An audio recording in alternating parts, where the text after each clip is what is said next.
Siistiä, kun löysit itse sitä videon pariin ja erityisesti tervetuloa kaikille, jotka on ekaa kertaa nyt tällä kanavalla.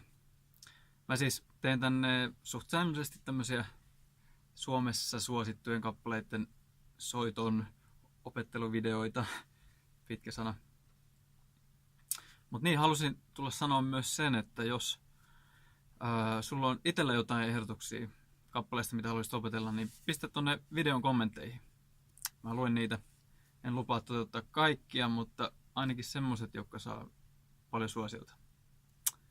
Jepulis. No niin, ei muuta kuin pois YouTubesta ja kesäpäivän viettoa.